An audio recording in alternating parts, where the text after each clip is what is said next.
Testing, one, two. Hello, again, I'm Troy White, Hoodoo Financial Manager, Financial Educator. Let's get into it. Today we're talking about internet businesses. And I'll start off by saying some of you may have a brick and mortar, physical location of your business, but in today's environment, there has to be some sort of internet component of your business. And some of you want to start a business and you understand that the best pathway to doing that is on the internet.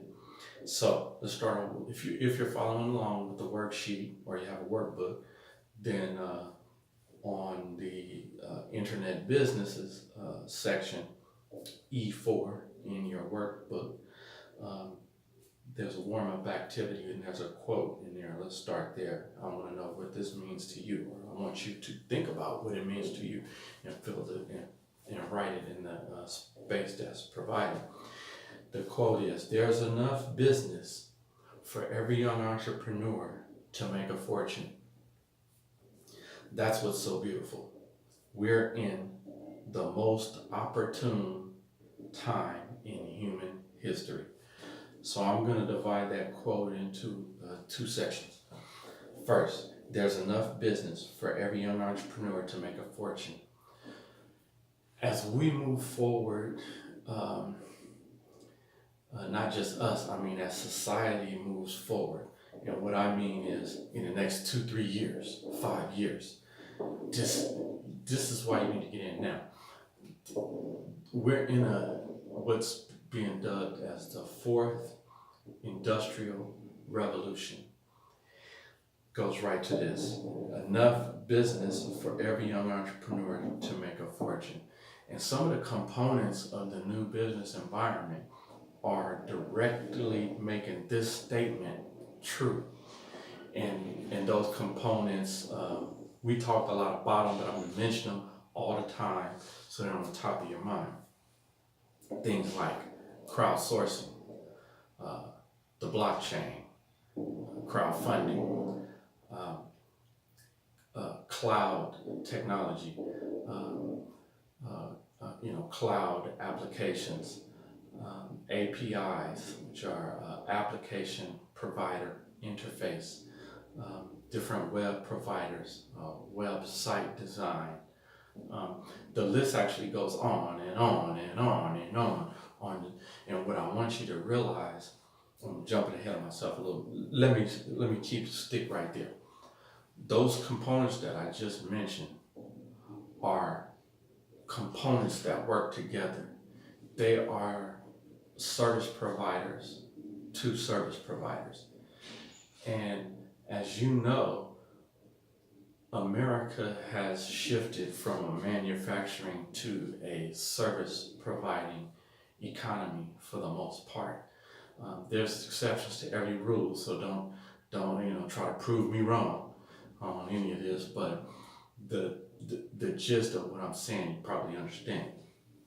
So your your online business is going to provide a service that another business or other individuals are going to use. And those businesses that you offer services to provide services to other businesses and other individuals. And those businesses that they provide services to do the same thing. So it's all links together. So what that means is we have the opportunity for there to be more businesses. And I want you to key in on some numbers that I like to harp on. That's the number 50, the number 300, and the number 1,000. You really only need about 50 clients. You really only need about 300 clients. You really only need about 1,000 clients. And all of those numbers, it depends, right? It depends on what your price point is for the thing that you're selling, the product you sell, the service you sell. And depending on that price point and how much you want to make is going to determine whether you need 50, 100, or 50, 300, or 1,000. And you can kind of flip them around. So for instance, If the thing you sold, that you do you do for $50, then if you had 300 clients that paid you $50 every month, that's $15,000 a month. Now, if you had 1,000 clients doing that, the numbers increase from there. So think about those three numbers, and depend on your business type, could have a different requirement on how many clients you need and what your price is of the product or service that you provide. But you're going to work backwards to figure out the number of clients you need. But the point being is that out of 400 million people in America, you only need maximum 1,000. So what if you got 10,000? And that's when you think about the number of people that are in America, and then the number of people that are on planet Earth that can use your product. So then you start to realize, oh, that's not so hard. And the tools that are available that will allow you to acquire that number of clients. And remember that the service you provide is needed, and it's linked with other businesses. So those other businesses need you and you need them.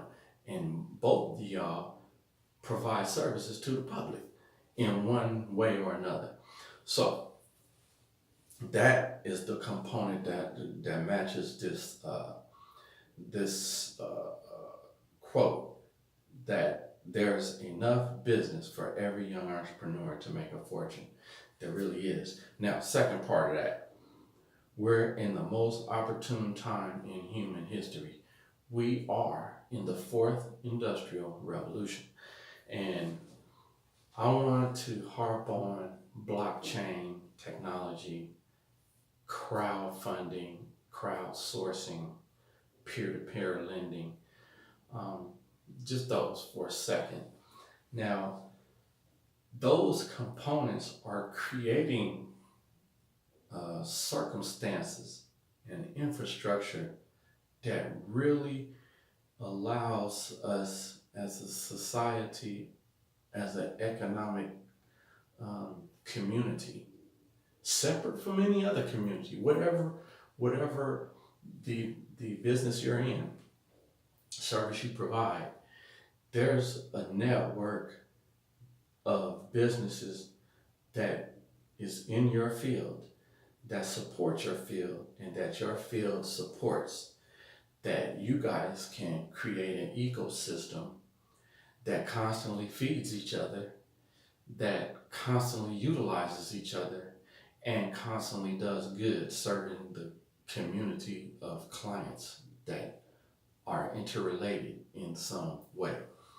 And whatever business you're in, that exists, that circumstance exists. So we're going to dive into it some more, and over time, I'm going to speak on those components and the technologies that are allowing this fourth industrial revolution to take place. But it is a fourth industrial revolution, just like the first, second, third. But even during those revolutions, they weren't like a revolution that just happens like, bam, it's on, today, and there it is. No, it's a revolution that creeps up, and you never realize that it was a revolution until you look back at it. So you look backwards and you say, well, damn, when they invented steel or figured out how to, come up with these metals, that's how we came up with bridges. And that's how we came up with skyscrapers. Before they came up with steel, there were no big bridges to span large bodies of water. There were no skyscrapers could only go so high because there were bricks and wood. That was the bones of the building. And also, just taking that as an example, just take a skyscraper as an example. Until they came up with steel, they couldn't build like that. Until they came up with steel, they couldn't come up with steel twine, steel rope. Until they came up with that, they couldn't come up with the steel components, gears for elevators. So until you come up with an elevator, you couldn't build a skyscraper to a certain height because shit, how you gonna get up? You gonna walk all upstairs to the Empire State Building? No. So as these technologies and these discoveries and these processes that made, I mean, we probably knew how to make steel already, but how do you do it on an industrial scale? So different components of different manufacturing processes, different tools and different inventions, and are compounded and built upon each other and utilized in different ways by different industries and different manufacturers and different all sorts of different use cases, which makes a sweeping change across all of society. And so that is what's occurring now. And so what I want to overemphasize is that I don't want you to be on the wrong side of this revolution and look backwards and say, damn, oh, I wish I would have got in like that. For instance, the dot-com bubble. All of those youngsters, making all this money, making all of these big corporations, let's not even talk about the money, making all these successes, building these things that are now utilized. This is a dime a dozen, right? At the time, it was like so difficult to build a website. Well, now you can have, if you want a website, you can have your website built tonight. You could build it. So, it took advancement in the tools, the technologies, and the processes to make something that was once difficult much more easy now. But it also takes you as the entrepreneur to be the one who dives in and figures out these new use cases and how to better utilize these tools. Because right now, the tools exist for the idea you have, but until you take all of these technology components and piece them together so that they create that entity that you're looking to create, it don't exist, and we're all worse off until it exists, because we need you to invent that new bridge to span this larger body of water in a figurative manner. So, following along again with our workbook, the power of an internet startup. Anyone can start a business and earn income. Most of today's large websites are run by talented young men and women in their early 30s. Internet has opened up a world of global commerce to anyone. Again, I don't want to harp on the age thing, because I even want to encourage people who are in their retirement years to not retire. Retirement now ain't retirement. Some of y'all lucky people can retire, but what does that even mean? So if you might want to do something after you retire, and why not? Let's make some more money. Pass it down. You're building a legacy here, right? There's still people coming up behind you. You might retire. Well, all right, build something for your grandkids. Keep your mind stimulated. Give yourself something to do.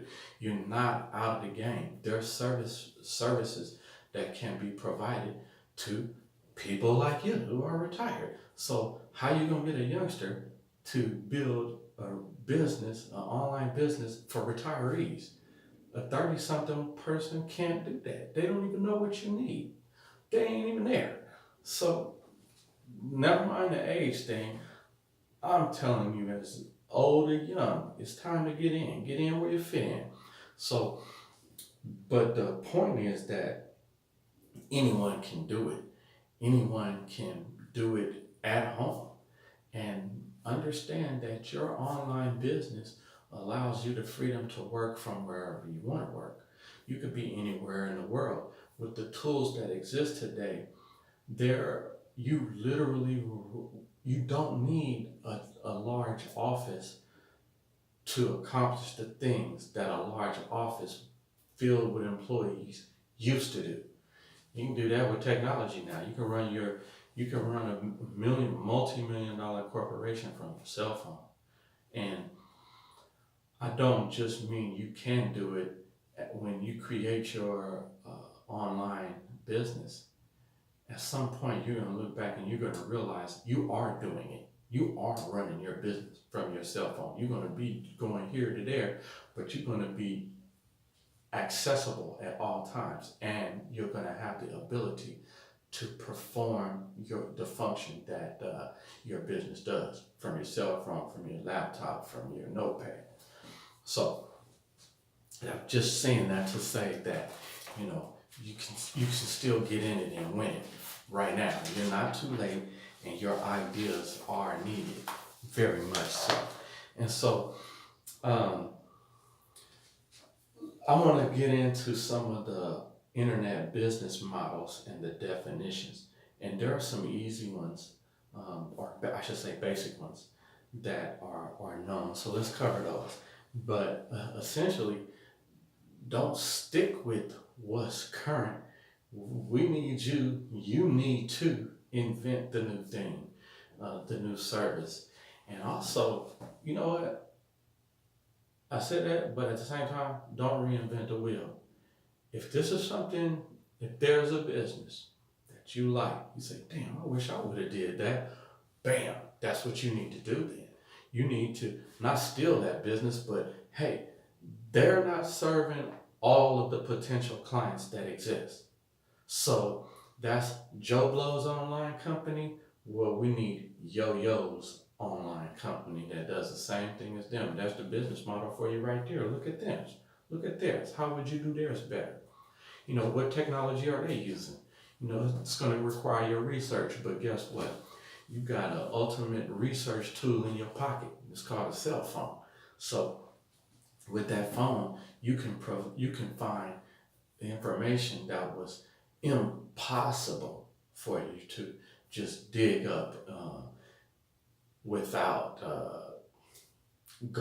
traveling even. You know, I worked at a research library, UC Berkeley Research Library, for 8 years, and that's one of my favorite jobs that I ever had. And you know, I would find obscure articles that don't exist anywhere else on Earth except for the volumes that are held in storage at a UC Berkeley facility that's not even on campus. This is somewhere far away from campus. So people will travel from China, from London, all over the world just to come for this book. You don't have to do that no more. You can literally pull it up on your phone, the information. Whatever you need to find out, you can find out. And if you're engaged with me, I'm one of those nerds that'll help you find it. So anyway, let's touch on these business models. Affiliate marketing. So affiliate marketing is a place where businesses pay an individual for each customer that you bring to them. So if your website, you know, does something that and you're attracting people, as you bring in those people, you're funneling those people to a similar service, or a service that is somehow linked to the one you do, or is a component of what you do, and you know, you get a piece of the action basically. So you know, they let you in on some of the money and it's all traceable. It's because the internet is digitally recording who you sent to them, so you're going to get your slice right off the bat. So click and mortar, you could probably figure that out real easy. So business model where the company has an online and an offline component to that. So sometimes they call it clicks and bricks and clicks, you know. So for instance, say you have a boutique, you know, you have nice dresses and things that they don't sell it at Macy's and Nordstrom or something like that. You've located a provider that specializes in a certain style for a niche market that you might engage with or have interest in, and so you found that supplier, and you have a boutique in your community. Okay, that's great. So you're getting customers, walk bys, in this strip mall or wherever you have your physical location. Well, at the same time, you have an online presence to that you can serve. You can sell these dresses or these purses or whatever you got. You can sell them all across the world. And so again, you found that supplier that has the unique item that you sell in your boutique.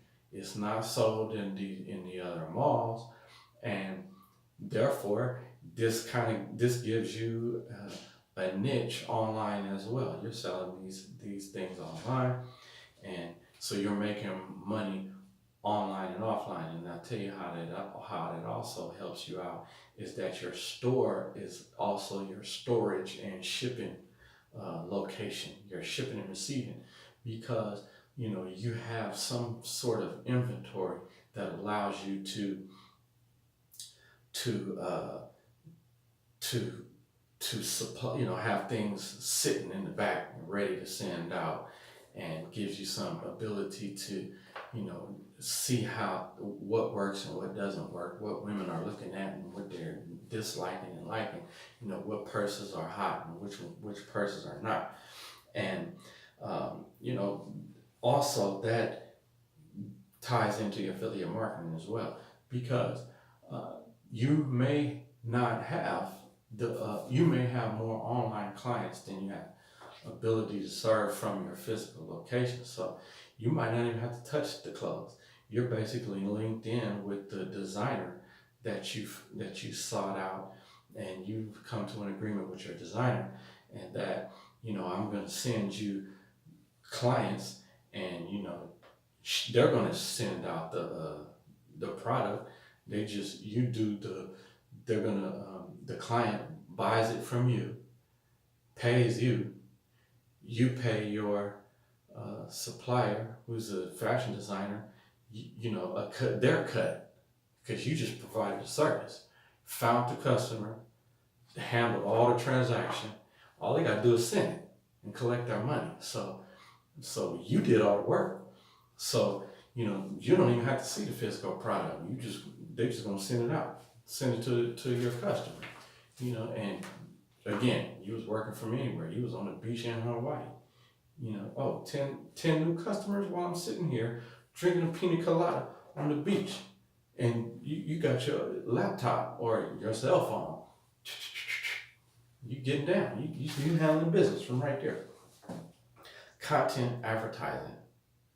That's another internet-based model. So content advertising is a place to where it's a pay-for-performance model. So um, let's follow along with it. It's a content-based advertising placement, such as that pioneered by Google, also classified as in pay-for-performance models. And advertising is big in terms of how you can get paid on your internet-based business. A lot of it is about you supplying content of some sort, but basically it's the same way with television in the past. Television pays by eyeballs. So a commercial paid that channel or that television show for your eyeball. So if they got 1 million eyeballs watching, then it's X amount of dollars per 1,000 viewers, basically. Well, nowadays on the internet, if you have traffic, if you have eyeballs, you have people that are engaged there, it's more than just them looking in there. They can click on something. And so if these people are coming to you because of something that you have, advertisers want you. So as an advertiser, so let's take the concept we just spoke on, which was you have a boutique that sells purses and jewelry and dresses. You also sit on your online store, sell purses, jewelry, and dresses. And you're selling more online than you are in your store. And having your store has given you the ability to create some content. So you might be writing articles, you might be doing videos about the dresses. You got some models or something saying, hey, look what we got today. We got some new dresses. We got some new purses. How wouldn't this look nice for you to go out tonight and with this purse? Click here and you can have it. We'll have you this purse but before Friday. It's Monday. We'll have this purse at your house by Friday. So you can go out with this purse and this dress. So you drive in traffic, people are like, oh yeah, that's cool, that's cool, that's cool. So what happened is the advertisers are gonna want to pay you because you got people coming there that are interested in purses, dresses, and jewelry. So then, there's algorithms and there's some logic to, well, what would people who wear purses, jewelry, and dresses be interested in buying? Whatever the answer to that question is, there are advertisers who are going to pay you because you have an audience who would be interested in that thing. And so the only way they're going to get in front of your audience is paying you. So they might be paying you through YouTube or something like that. But the point is, the money is funneled to you, and it can be a significant amount of money. Some people, their whole business model is just doing that, and having that in the mix as part of their model. So as we go through this, you'll start to realize, so the different components of your online business will have different components of these business models as well. So e-commerce basically is just commercial transactions that take place over the internet. So you selling something. So like we mentioned, you selling them dresses. It's all about clicking. They go, oh, I like that dress. Click. Oh, what other color can I get? I can get a green, I can get a red, I can get a blue. Oh, I'm gonna select this one. Click. Bam, it's gonna click, bam, it's going into your bank account. So again, you're sitting on the beach in Hawaii, with your pina colada, click, somebody clicked. What happened? Hey, trip to Hawaii is paid for. Why are you sitting there? So part of what we're talking about now is setting up an infrastructure for your online business. So that can be your lifestyle. So that opportunity exists for you. Incentive marketing or pay for performance is a business model used in online advertising where the ad agency charges a marketer for results achieved by the ad campaign. So basically, that's where you only pay the advertiser. You're only paying for performance. If they click on my ad, then I pay you. If they just bypassed it, then why I'm gonna pay you? So the concept of television is basically spray and pray. So you just shooting out ads to, hey, you want to buy this dress? You want to buy this dress? You want to buy this dress? But you talking to me, I don't wear dresses. You talking to my son, he's only 7. So, we sitting here watching the TV. Why I want to see some advertising for a dress? I mean, yet it could be specifically they are marketing to me because somewhere in the algorithm they found out that I do buy dresses because I done bought my wife a lot of dresses. And it's dresses in the closet right now with the tag on it still that she ain't wore. And I look at them, I'm like, man, what's up? You don't wear the dress, right? I bought this dress. But, that's another story altogether. But it's not, actually. That's what I'm trying to say. So think about that. I can think of at least 5 dresses that my wife haven't even worn yet. And I bought. So that's wasted money for that I'm thinking about it. But think about the entity that sold me the dress. They don't give a damn if my wife still got it in the closet. They got that money. You understand what I'm saying? So, I don't buy little cheap dresses. I mean, I look for a bargain on everything I do, but the first thing is first, it's quality. So when I see the quality, now I'm looking for a bargain after that. But you know, a couple $100, $100 for dresses that's up in the closet. I don't go. I ain't that. You know what I'm saying? I'm not buying $1,000 dresses, but um, but just think of that. If you're that service provider, and you have that brick and mortar, and you have your online business selling those dresses as well. Well, you do want to market to somebody like me, right? Because I do buy those dresses. So you got to sort of think out the box. And I'm always an advocate of this concept. Okay, yeah, we need to think outside the box, but how about we get out the box? You don't even need to be in the box. So you can get out the box and look, and then look at them and in the box. All right, we're gonna sell to them, but you don't need to be in the box. Just get out of it. So anyway, another key word, monetize. So you're gonna hear monetize your mind, monetize your expertise. You know, we're gonna let's keep harping on that one business model. You got a brick and mortar, so people can come in your store and buy a dress, a purse, jewelry. They can go online, buy a dress, a purse, and jewelry. You're driving traffic that's giving you some advertising dollars. You're doing the e-commerce because they're buying your stuff online when they click here, click there. Now, monetizing your expertise. Not only do you have the store, but since you have the store, you are